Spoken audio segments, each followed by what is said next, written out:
Okay, Jamie, looks like 10:50 to me. I think we ready to get going. All right. Slides are up.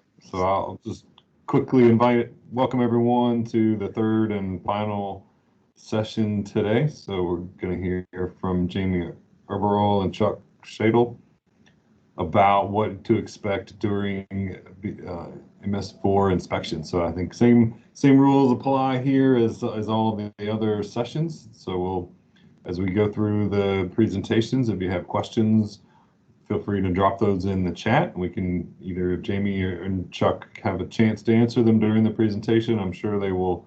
If not, we'll have time at the end to answer those questions. Feel free also to give a clap or a smiley or a heart or a thumbs up if you'd like to interact with them through the presentation. I know we all appreciate getting some of that feedback as we move through. That would be great.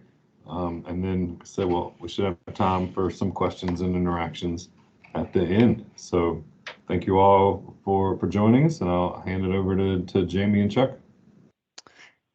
Thanks, Jason. So in this presentation, we're going to go over what to expect during an MS4 inspection and provide some tips for how you can prepare for your inspection. My name is Jamie Eberl. I'm the MS4 section chief at DEP Central Office.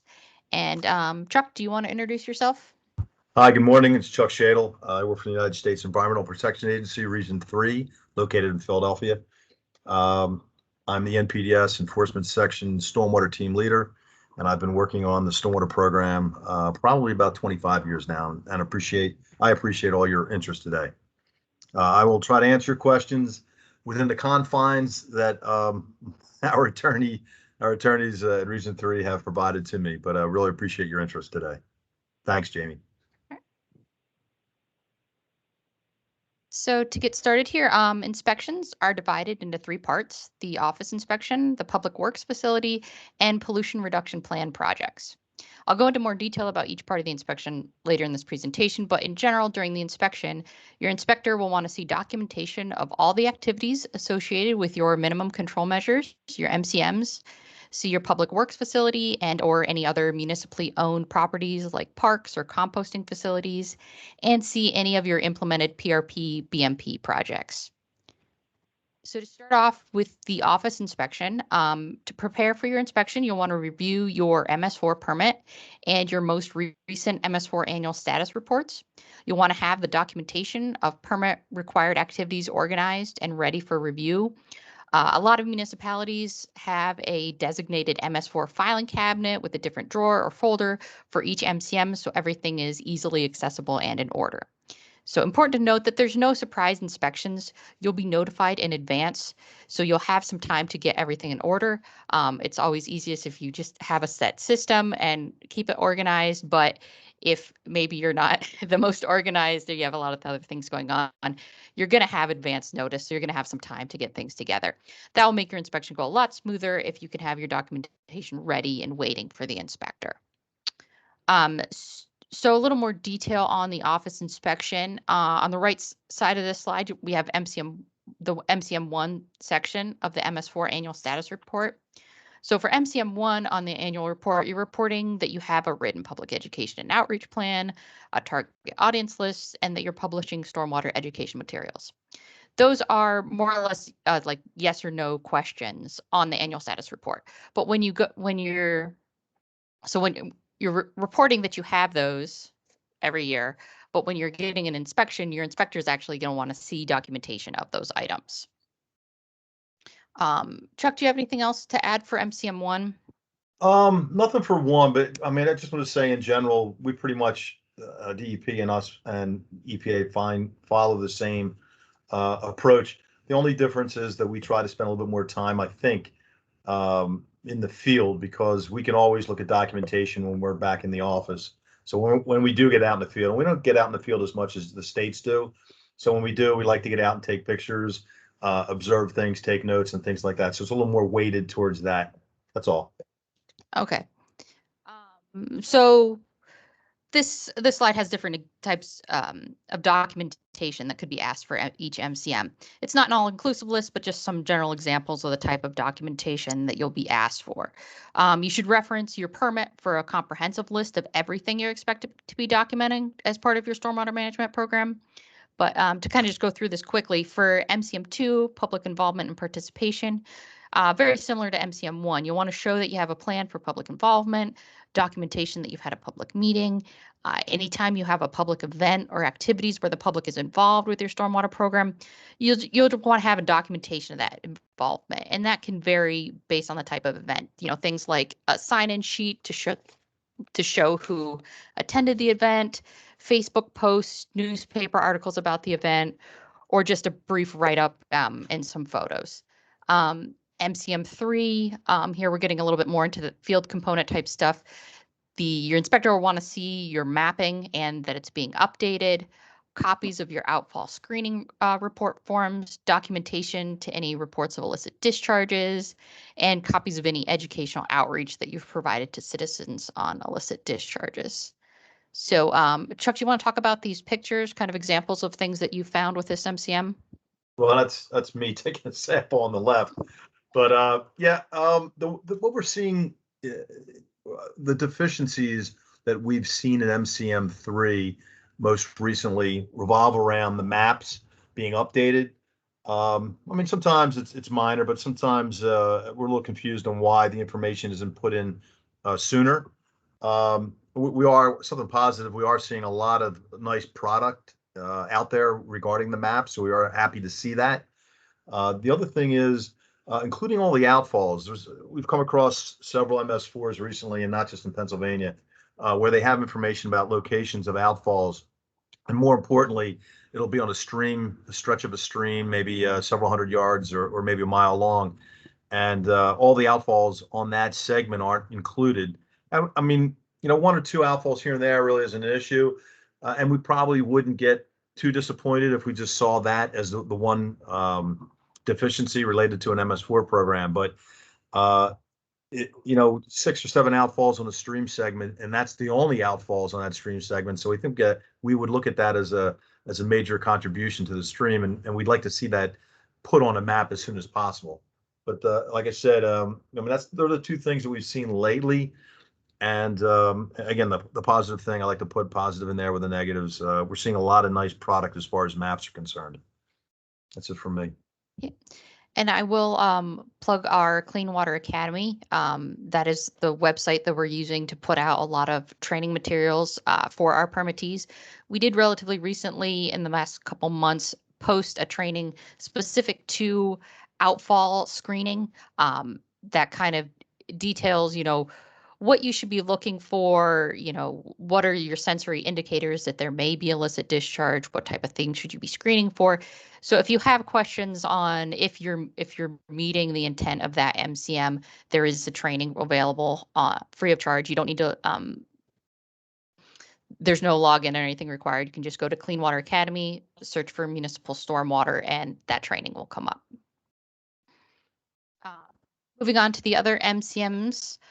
For MCM4, construction site stormwater runoff control, the inspector will want to see that you're in your ordinance that you require the implementation and maintenance of erosion and sediment control BMPs. A lot of permittees work with their county conservation districts for this MCM. So if that's something that you're doing, your inspectors will want to see a copy of your memorandum of understandings or your agreement with the conservation district. If you do rely on the conservation district for assistance with MCM4, it's still the municipality's ordinance to enforce. So your MS4 inspector want to see that the municipality is working with the conservation district to ensure that the construction sites are being inspected and any violations are being resolved. So just in general, if you know, if you're asked about MCM4 and your response is, oh, the conservation district does all of that, you know, they're going to ask you some follow-up questions because, again, it is ultimately your responsibility and your ordinance. So you should, you know, be working with the conservation district instead of just deferring to them entirely. MCM 5, post-construction stormwater management. The inspector will want to see your ordinance, again, that you require post-construction stormwater management for new and redevelopment and encourage the use of low-impact development. The inspector will want to see your inventory of post-construction BMPs, see that it's being updated as new development projects are implemented, and ask how you're ensuring those BMPs are being adequately maintained. So that's, your permit requires that you track PCSM BMPs. It's not on the municipality to do all of the maintenance for those, but you do need to ensure that they are being maintained. And lastly here for MCM 6, pollution prevention, good housekeeping, the inspector will want to see your inventory of municipal facilities and operations, your written O&M program, and documentation on the employee training program, including who is being trained and what kind of training is being provided. Let's see. I see a question here. Municipalities are not required to map private outfalls, are they? Example, shopping centers, school districts, etc. If it's not, so you're required to, your regulated outfalls are connected to your MS4 system. So if it's not a part of your system, then no, that's not something you're required to be mapping. However, I will say, you know, in the interest of fully knowing and understanding how stormwater moves through your municipality, it is something, a lot of municipalities, they're doing these maps to be useful to them in their operations. Yes, of course, it's meeting their permit requirement, but for purposes of investigating when there was issues, where there's, where you have citizen complaints, it is something to consider. Just in terms of what's most useful to you, but in terms of what's required by your permit, then no.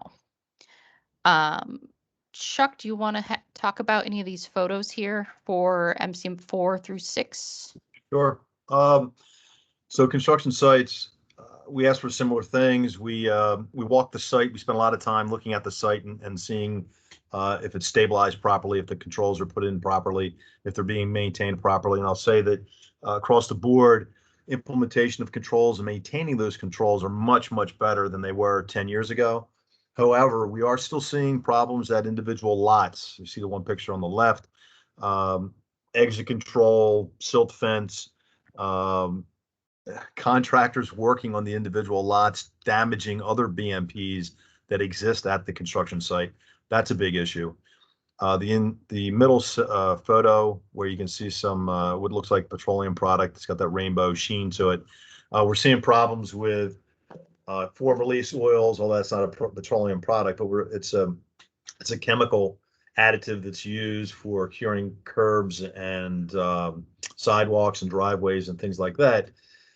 Sometimes we find out excessive amounts are put down. We find people cleaning their guns out. They use this similar to a spray gun. We see spray guns cleaned out in manholes where there's a significant amount of curing compound, being released into the stream. Form release oils, home builders use basically it looks like a similar to a muffin tray, and you coat the muffin tray with butter, obviously for your muffins, but they have a form that looks like brick face or stone face, and they coat it with a form release oil. It's very similar to petroleum. We're seeing some problems with that being released. Obviously, some vehicle equipment issues where the vehicles are on, the equipment's on site, or the heavy equipment's on site, or the vehicles are on site working, and their hydraulic lines are breaking and are not being cleaned up properly, or fuel is being spilled, things like that. That's as far as MCM 4 is concerned. MCM 5, we are seeing a lot of very interesting BMPs, and when we get out in the field, it's an educational thing for us too, and that's why we're like literally walking, spending as much time out in the field as opposed to in the office. There's no offense to any of the MS4s. Sometimes they like to talk about their program, but we really like to be in the field. And one of the things we see and we like to see is the post-construction BMPs, because that's really long term. That's where stormwater is being managed at a much higher level, and protecting the streams and making the streams healthier. So There's a couple of things we see though, however, regarding the BMPs under MCM5 is timely maintenance of those BMPs. I know it's not always easy to do. Sometimes it's tough to get the people who own them to comply, but that's something we're seeing. And also records of the maintenance of the BMPs. It's something that's really something that we're trying to straighten out. Going on to MCM6. Let's see, I don't see the photo on that, but so the maintenance yards are, again, the maintenance yards, I'll give a compliment. Over the past 10, 15 years, the maintenance yards have gotten a lot cleaner. I think a lot of maintenance yards have been taken out and new ones have been put in, which obviously makes life a lot easier as far as floor drains are concerned and knowing where things are, as far as having BMPs in place to treat the runoff. A few things that we are still seeing is narrative in the self-inspections at those maintenance yards. Certainly narrative. I know there's a lot of checklists out there, but narrative, you can make a narrative attachment to the inspection reports very easily that would not only benefit you, but benefit us if we have questions about what actually is happening at the maintenance yard. Updating SWIPs, signatures for the SWIPs, that's an issue. And then we're still seeing salt trails coming off of the storage areas where salt's kept. Obviously, if we're seeing a salt trail, water's getting in contact with the salt that's being stored there. That's it for now. Thanks, Jamie. Yeah, so kind of what you were talking about there, the field component of the inspection, generally the most time is more time is dedicated to the field inspection than in the office looking at paperwork. So the field inspections usually start at the public works facility, but may include other municipally owned facilities, just kind of depending on what there is for that particular permittee. The inspector will want to see a copy of your written O&M plan, see that the good housekeeping procedures identified within the plan are being implemented. You know, what good is a binder full of plans if you're not implementing them? Things the inspector may want to look for are disposal records of waste oil or other chemicals. Are spill kits readily available? Is everything stored properly? Are containers labeled, stored inside or outside? Are they rusting? Could they be leaking? Do staff in the building know where their floor drains discharge to? Are there, and again, salt storage facilities, another big one. Is salt being kept covered so that runoff cannot enter the storm drains or surface waters? So a couple pictures there, you know, that salt is not being properly maintained and it's going right into that inlet. Another one, we have a dumpster with some drums that aren't in any, you know, maybe they're empty, they don't need secondary containment, but, you know, if the inspector sees things like that, they're going to ask, you know, what's in there? How long is it stored like that? And again, we have the floor drain here, you know, is that going to an oil water separator? Does that get pumped out? Or does it go to a stream? You know, do the staff working in that facility know where that goes and understand how it needs to be maintained? Anything else to add, Chuck? I think you kind of already went over this. Yeah, Jamie, there are a couple of questions in the chat. I see Mike comment here that if you don't include private and PennDOT storm piping, that makes your map very confusing.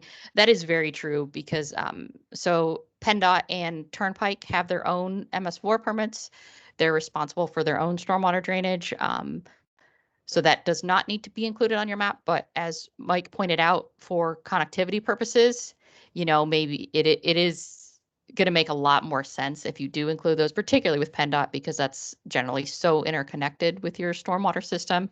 So if you do include those, you can, you know, delineate them with, like, show them with a different color or something, because they're not, you know, they're not part of your system in terms of what's regulated, but it does make a whole lot more sense to include them. State did not require. Would it be sufficient for the conservation district to provide their delegation of authority agreement? Yeah, so we don't necessarily need an MOU. Not all conservation districts have that. We just want to make sure that someone is doing the responsibilities of MCM4 and that it's working as a partnership, because it is the municipality's ordinance. So it is ultimately on the municipality, but we just want to see how those responsibilities are being split. So that type of agreement would be acceptable.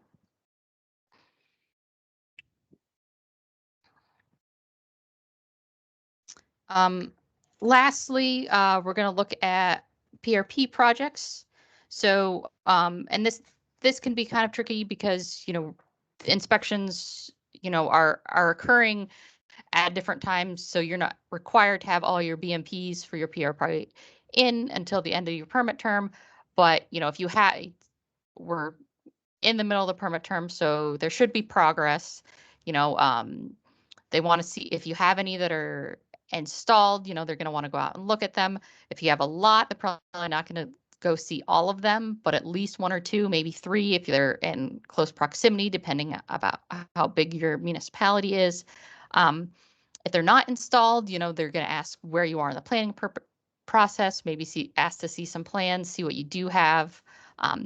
Just want to document the progress is being made on your PRP implementation.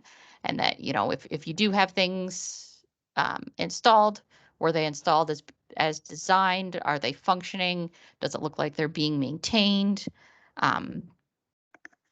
So, Chuck, I'm not, this is a Pennsylvania requirement, so I'm not sure if EPA will look at these types of projects. Is it something you generally look at, or do you stick more to the public works facilities? From a TMDL standpoint, certainly we would be looking at these. And the one question I had is how does Pennsylvania, or in Pennsylvania, do you folks allow, and this touches back on the question that was asked earlier. So do you folks, as Pennsylvania DEP, allow private BMPs that aren't connected to the MS4 system, which is a little bit redundant, aren't connected to the MS4 to count towards the TMDL reduction for an MS4? As long as they are in the permittee's planning area. So if you have a private facility and that stormwater does not drain to the MS4, then that does not need to be in the planning area. However, a lot of municipalities, they choose to include that area so that they can take credit for BMPs on those properties. Yeah, that's what I was getting at. That's what I was thinking. Yeah, but now Not allowed. And this is still new. This is still somewhat new. I mean, the TMDL program has been around for a while, but implementation has been slow for obvious reasons or a variety of reasons. It's somewhat complicated. It's very costly to the MS4s, and we understand that. So we're still, wrapping our minds, getting used to assessing this and understanding that the different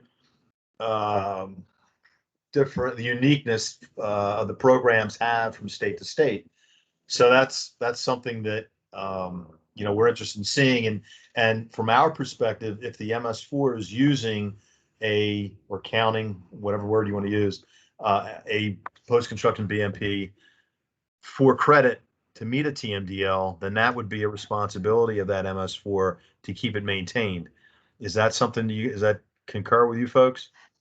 We do not.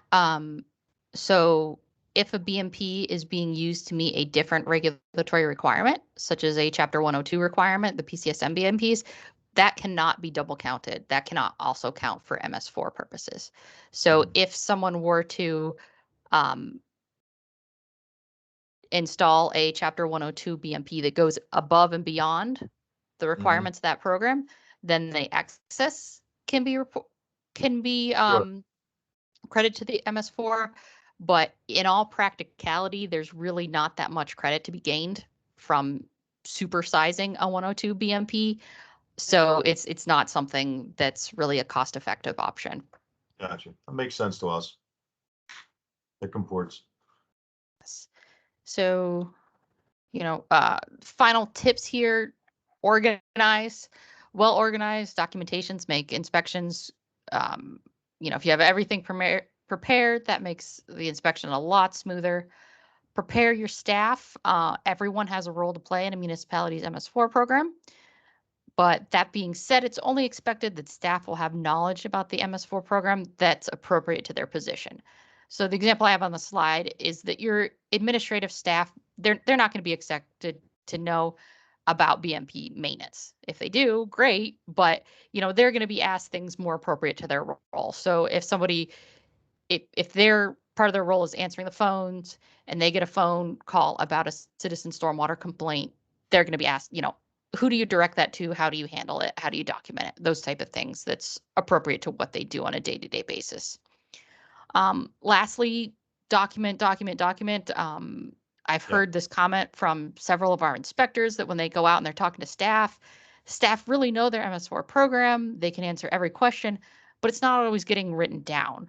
So if you're investigating stormwater complaints, updating your stormwater infrastructure, inspecting BMPs, make sure you're documenting all that work, because that's a silly reason that we would have to ding you, but we need to see it documented, and there needs to be a method, of a knowledge transfer. You have your new person on the public works team, that doesn't have that institutional knowledge. They need some sort of reference to understand their responsibilities and what they need to do for the stormwater program. So last slide here, just my contact information, the MS4 resource account there, and then Chuck's email. So if you have any questions about the MS4 program, feel free to shoot me an email. If your inspections are going to be handled at the regional office, so you should have, if you have questions about your particular inspection, contact your regional office. But if you don't know who that is that you need to contact, let me know and I can look it up for you. Before you go, I wanted to say one thing. We concur with you wholeheartedly. The last point you made about documentation, that's something we've come across too. Most of the MS4s have a lot of institutional knowledge of their MS4, but unfortunately they don't document all that. And the one thing, I want to concur with you that, please, I want to stress, please document that information. So, because it makes your MS4 look much better. It's a lot easier to run the show. If you get new people on board, it's a lot easier to bring them up to speed. And the other thing I want to say is document through photos too. A lot of people are starting to use photos on the MS4 level, and it's very useful. You may not think so. You may think it's just more aggravation or more work, but it's very, very useful. So that's the last thing I'll say at this point. Yeah, we can open it up for questions if anybody wants to put anything in the chat. We do have quite a bit of time left, so if there's anybody who wants to ask questions, we're here. Yeah. You can put those in the chat, or also if you'd like to raise your hand, or happy to call on you as well and come off mute and ask your question directly.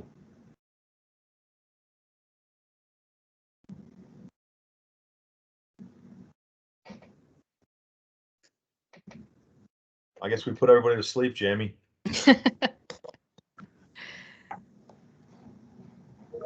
They're out there. Just they're processing. Mike McLean, please go ahead. Yes, there's been some question with what an actual outfall is, where we have a pipe going to a small stream. That stream goes through the cross pipe into a large. What is considered the actual outfall? Is it the pipe going to the small stream, or is it the cross pipe going to the large stream? Oh, you broke up a little bit when you were asking that, but the outfall point is where the stormwater from your MS4 enters the surface water. So if you have a tributary stream that goes through a cross pipe and then is a surface water again, and then it goes into, like, if it's just a pipe, just one cross pipe, then that end of pipe is not an outfall. But if you have a pipe that goes under a road and there's two inlets connected to that, then that would be an outfall. Is that kind of answer? I'm sorry, you were kind of breaking up a little. Does that answer your question? Yeah, thanks. Yeah, and I mean, there's all sorts of interesting infrastructure across Pennsylvania. So if you do have a question, you can send, about a particular spot on your map. You can always talk to your regional office about that and say, get their concurrence. Say, we think this is the outfall point. Do you agree with that? Question from Mary Lou. Any idea will inspections be starting up again? Yes. So with COVID and shutdowns, we did have restrictions on where we could do field work. So yes, they will be starting up again. Some of them have gotten started. I would recommend reach out to your regional office and see if you're on the list for this year. And if so, discuss when inspections are going to get started. I think most of our restrictions have been lifted or are going to be lifted soon. But yeah, talk to your regional office. Yeah, we've done a few already, actually, in your state, and we plan on doing some in the other states also.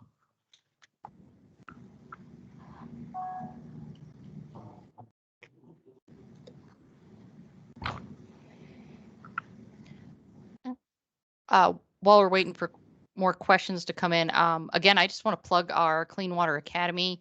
If you have anyone who is, new to your municipality, people that haven't worked with the MS4 program before, we have several courses on there that really just start at the basics. What are the MCMs? What's the minimum expectation?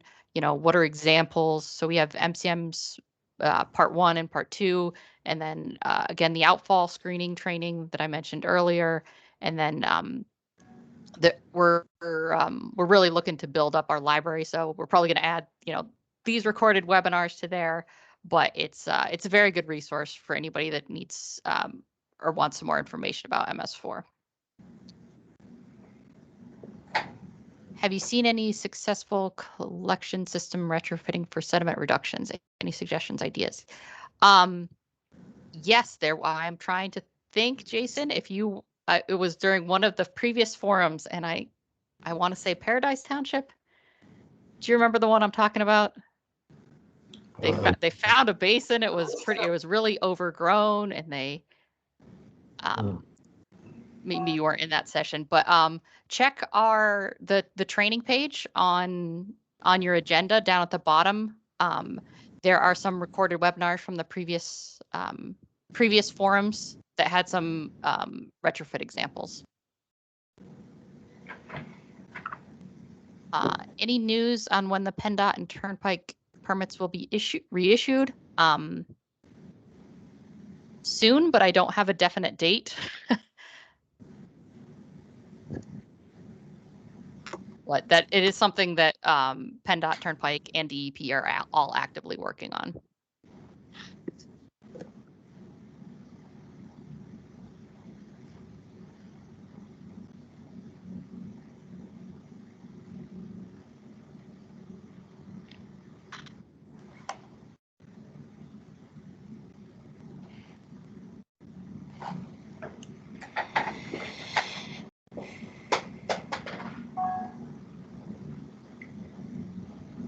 Are inspection reports made publicly available so other municipalities can view them and get us? That I don't know. Do I have anyone from the regional offices? Hey, Jamie, it's Krista. Hey, Krista. Hi. Krista's from our Southeast regional office. Is that something that you make available, or is that only they would go to the permit team? They would go to the records management into the public records. So so they would be publicly available. I know right now with COVID, it's a little difficult getting information out of records management. It's taking a lot longer just because of the procedures in place. So for us, if there's something I have electronically that I know would be public, I'm fine just emailing a copy of that to whoever requests it. Okay, thank you. Yep.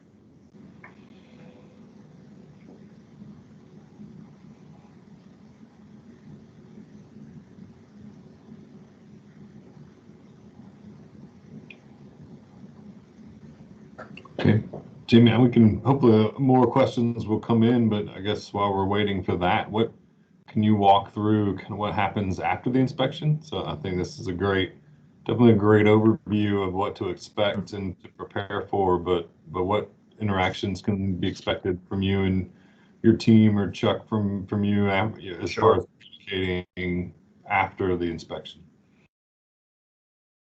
Chuck, you want to start with that? Sure. They're probably more interested in what I'm going to do, what we're going to do. You'll get an inspection report from us within 60 days.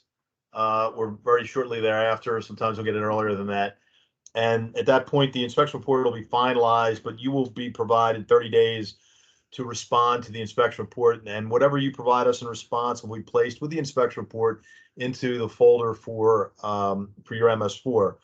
So if you need additional time, we can grant that. We're not really tight on the 30 days. I mean, we don't want it to be open-ended, obviously.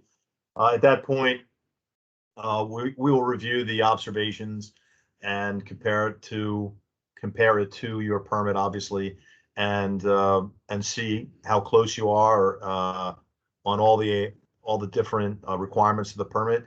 If there's something missing, we'll have a follow-up conversation with you about those things. We'll have to weigh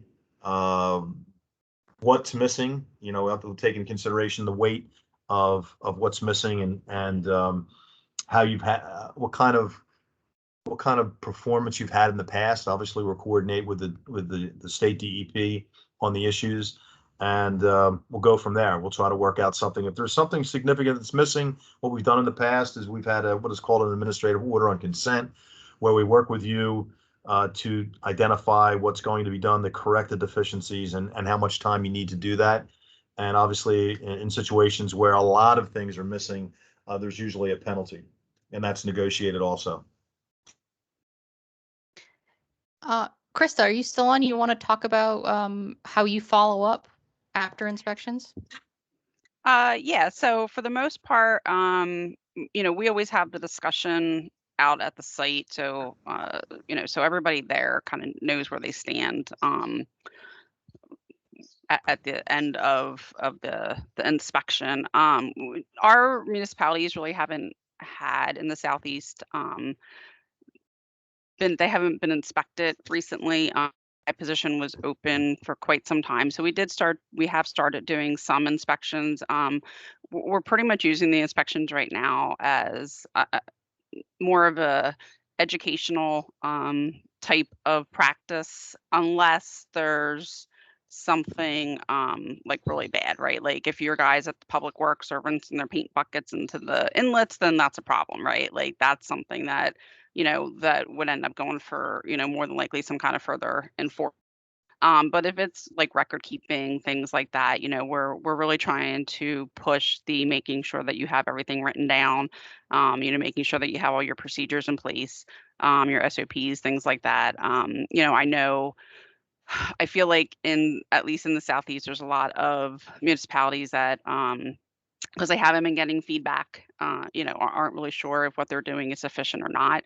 And so, now that we're starting to provide that feedback, now we're looking for a little more, thoroughness, I guess, in the record keeping and things like that. But that's kind of how we've been approaching it. And then follow up, it really depends. I always try to inspect some BMPs either before or after. And, if I find problems with those BMPs, then obviously I'll follow up to make sure that those, whatever issues have been corrected, things like that. So that's kind of how we've been approaching it.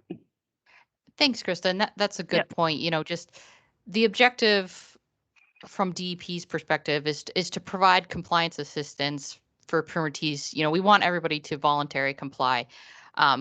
So we really want to help you have a good stormwater management program, something that helps your municipalities. And I think generally that's what we can accomplish. There have been on occasion, times when we've had to pursue enforcement actions, and some of those, unfortunately do result in a penalty, in a fine, but that's kind of a last resort. We do have that authority, but we really want to take the route of helping you with your program before we're going to that level of enforcement. Question, can you explain the reason for EPA and DEP to both do separate MS4 inspections? Chuck, do you want to talk about what, why, when Yeah, EPA decides to step in? Sure. I don't think we deliberately do. I mean, as far as I know, we don't deliberately do like piggyback. Piggyback. I'm sorry. Whoever's speaking really broke up. Jason, what's up? Should I speak? Yeah, I think you just got a little feedback. I think. Oh, really? Okay. Sorry. I sound horrible. I'll try to enunciate better. I don't think that we, as far as I know, I don't think that we piggyback inspections, at least deliberately. So we don't get out in the field a lot.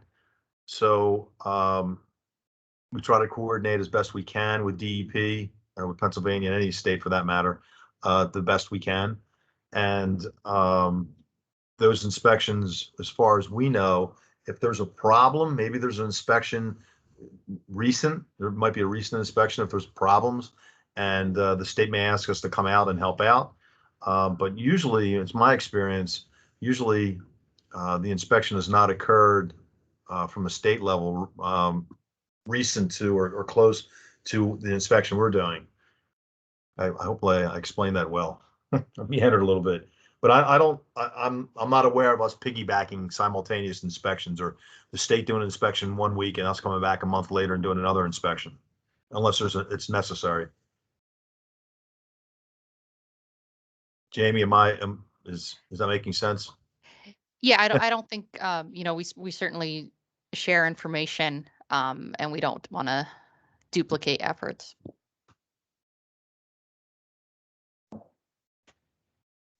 Hey Chuck, it's Liz. That was asked that question, and only because it was asked to me at a previous forum, and I wanted you as the inspector to actually answer the question. Sure, but it was that's fine. Kinds of it wasn't necessarily like why you would both do an inspection at the same place, but why EPA and DEP both do inspections in Pennsylvania.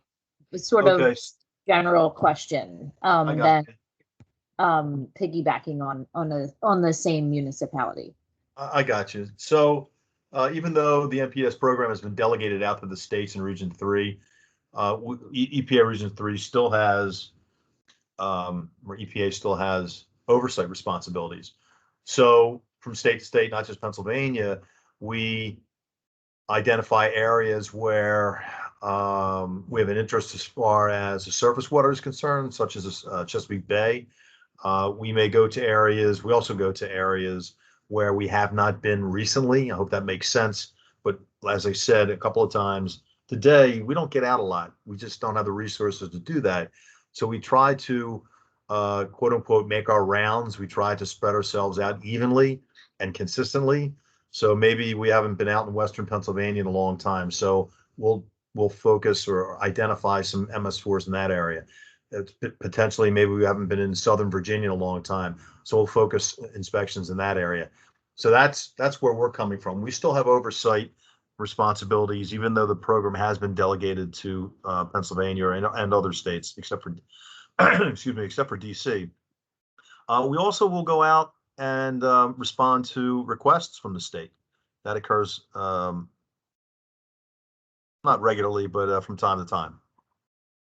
I hope that makes some sense. That's what you're getting at, Liz, right? How the big picture of how we integrate? Yeah. Yeah. Okay. Thank you. Sure.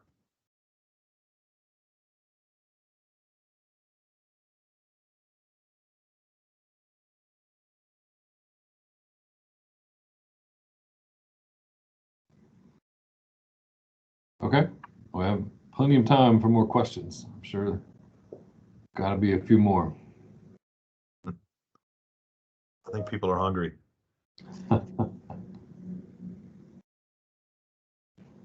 Okay, looks like we did get one pop in. Jamie, if you want to, or Chuck, it says, does EPA ever do an audit of DEP?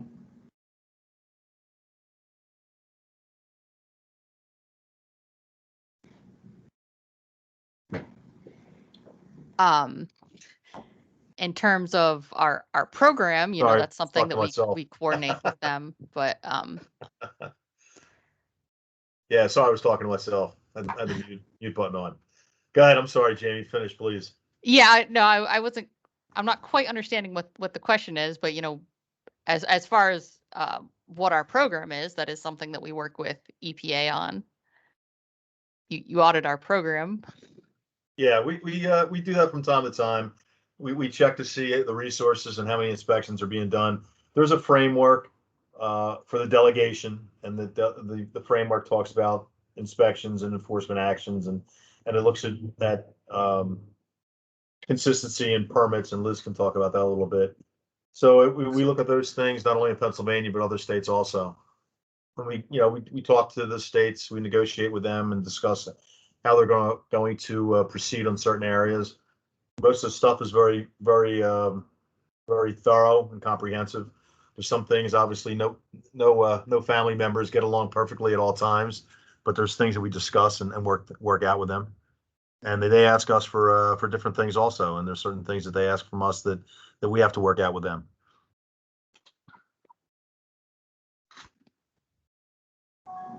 Yeah, it's Liz. I would say we have, as part of our MPDS program, we have what we call a PQR, a permit quality review, that we do of each of our states every 5 years. There's a schedule. And similarly, like Chuck said, they have their state review framework. It's called an SRF, and they of the enforcement side of the MPDS program. So they do that too. And I think it's the same thing as ours. It's on a cycle, and you go through each of the states. So Yeah. that we make sure that we get to each of our states typically every 5 years, because we have 5 states in our region. So we do audit on both the permit and enforcement side. And then a couple years ago with the Chesapeake Bay TMDL, we actually did a separate stormwater assessment of the stormwater program through DEP. And all of our states, actually, we were required to do that for. So those are just some of the examples, I would say, of how we oversee not just Pennsylvania, but all of our states.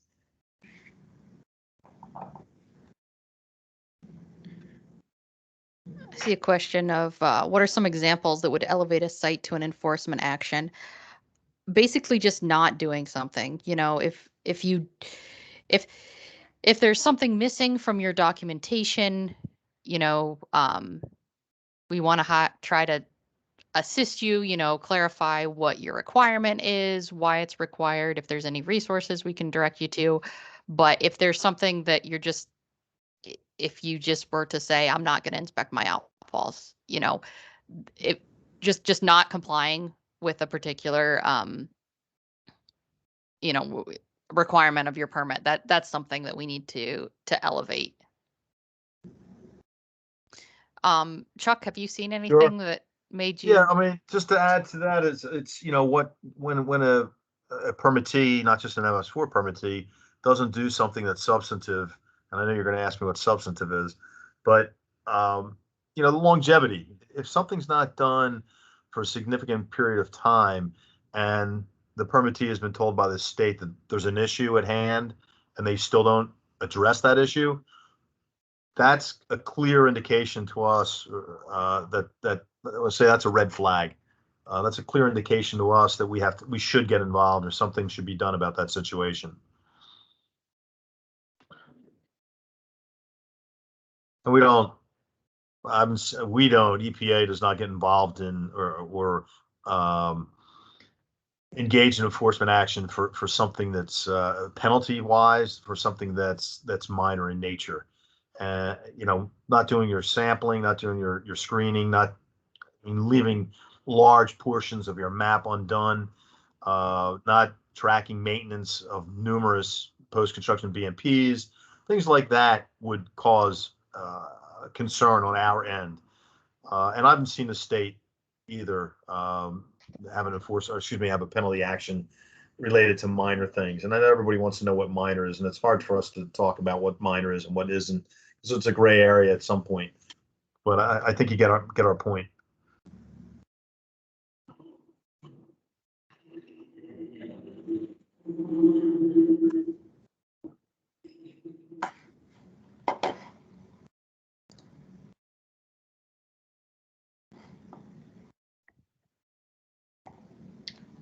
Okay, definitely time for a few more. There are other questions.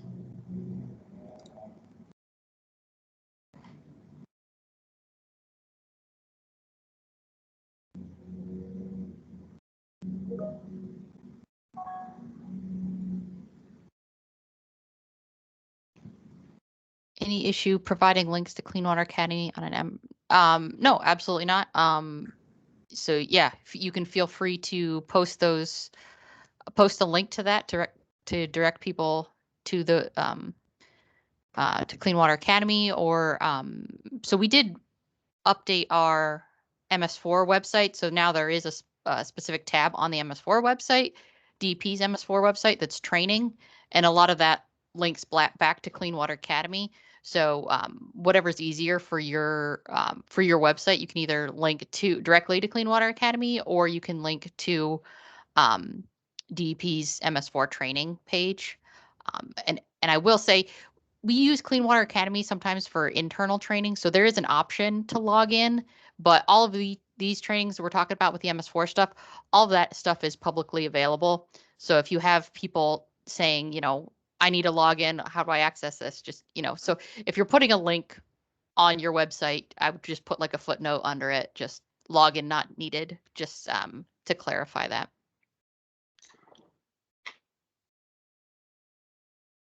Yeah, and all of these, the forum presentations you can link to on the agenda page, and those are all posted on YouTube right now, I believe. Jason, is that right?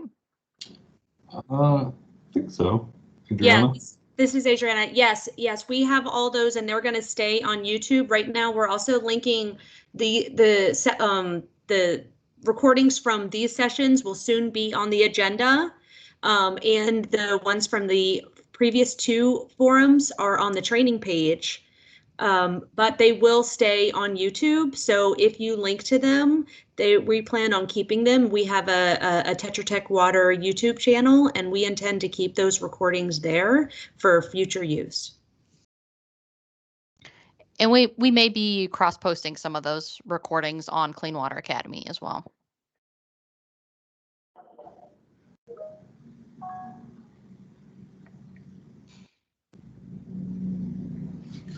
Okay, we still have about 10 minutes left in this session, so keep the questions coming.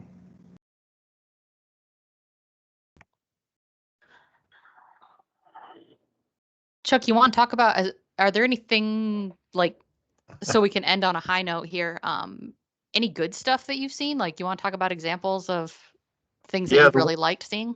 Sure. I'll go backwards. Excuse me, as I mentioned, the maintenance yards have gotten much better over the past the past 10 years or so. That's really nice to see. There's just a lot of the old yards have been phased out, so they don't have floor drain issues. There's much more salt storage, although we're still seeing some drainage or staining trails. I say trails of salt. The blades that they use for the plows used to have a lot of hydraulic issues, and now the caps on them are much better, or they don't have hydraulic fluid at all. That's a big step in the right direction, I think. Post-construction BMPs, I mentioned that with the advent of implementation of the TMDLs, there's a lot of post-construction BMPs going in. One, it's nice to see them because we all know that they're very expensive and they do require maintenance, and they do require design, which is money also.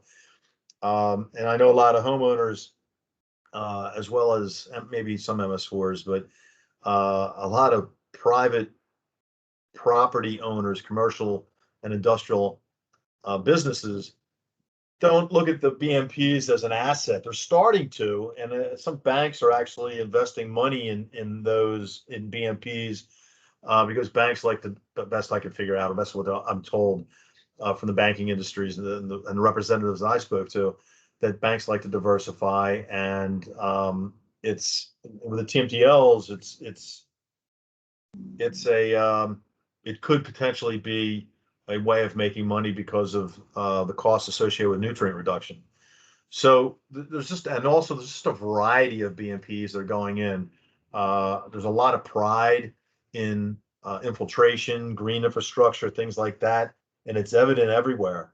So when we go out and we look at stuff, I mean, a lot of times we're just looking at paperwork, or we're looking at, sampling or screening and things like that. It's not so exciting, but I think one of the more exciting things to look at, and I think most people who are doing stormwater inspections will tell you or agree with me in saying that it's kind of the most interesting stuff to look at, because it does require some design, does require investment, but it is actually reducing pollution, and it's reducing pollution long term. They're there, hopefully in perpetuity, and they're being maintained.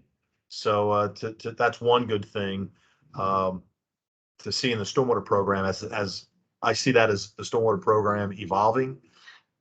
And it's also nice to see some people taking a great deal of pride in coming up with innovative designs and things like that related to the BMPs that are being put in. Construction sites are much better than they used to be. Just following the sequence of construction is always an issue because there's money at hand and people want to get done. Time is money, as everybody knows. But implementation of the BMPs and maintaining the BMPs is much the level and the success of that is much, much higher than it used to be, 5-10 years ago. And that's it. I mean, I think those three things are really are substantive, are good things to see, and it shows an involvement. Shows the program evolving, and since I've been working on it for so long, 25 years, it's nice to see it. Sometimes, years ago, it was really difficult to deal with. I mean, the program's expensive at times, and we realize that, but people are really taking the program seriously, and they're investing themselves. And when you talk to people from MS4s and even in the industrial side, they have people working for them that have a lot of knowledge and take a great deal of pride and joy in the job. So that's very good thing to see. Yeah, I think municipalities are learning that when they invest up front in the public education, they get a lot of positive return out of that, because we Sure. have requirements, you need public involvement, you have to make your plans available to the public. And, for a while we would see, oh, this was advertised and there no comments received, but now we're starting to see more engagement. And then, when these communities have a say in what's being installed, and they're pointing out problem areas and say, hey, there should be a BMP here, there's more community pride in these type of projects, as opposed to, oh, it's just a boring basin. Now if they were given the opportunity to participate in the tree planting, along the stream project, that type of involvement has really led to more positive programs. And I do definitely credit the municipalities who have taken the initiative to hire a stormwater coordinator, which I know, again, everybody is strapped for funding, but the people who have taken that step and have that specific person who is dedicated to asking those stormwater questions, providing that public education, that step has really helped programs move along. There's one more question.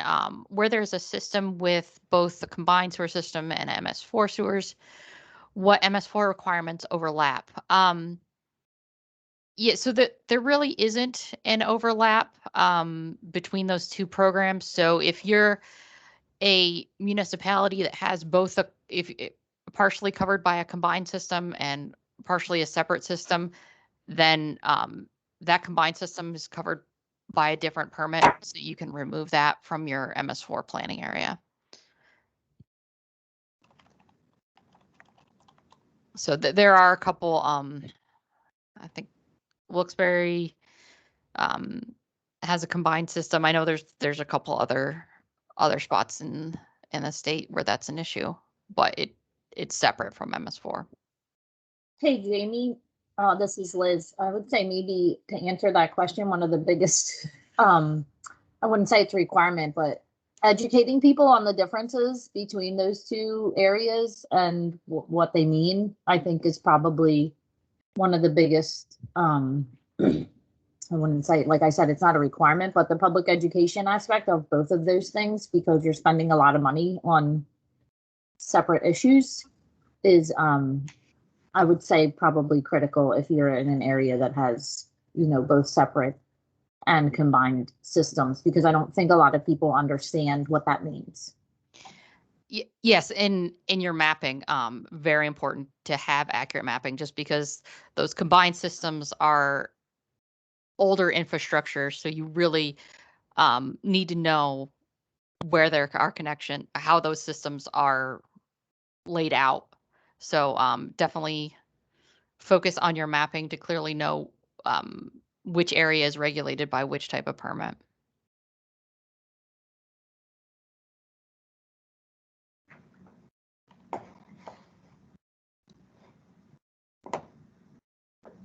Okay, great. I think that's definitely been great questions and some really great discussion. So we still have a couple more minutes if there's more questions that come in, or we're ready to move into the last session of the day. We can wrap it up. If there aren't any more questions, give it just a moment and we'll see.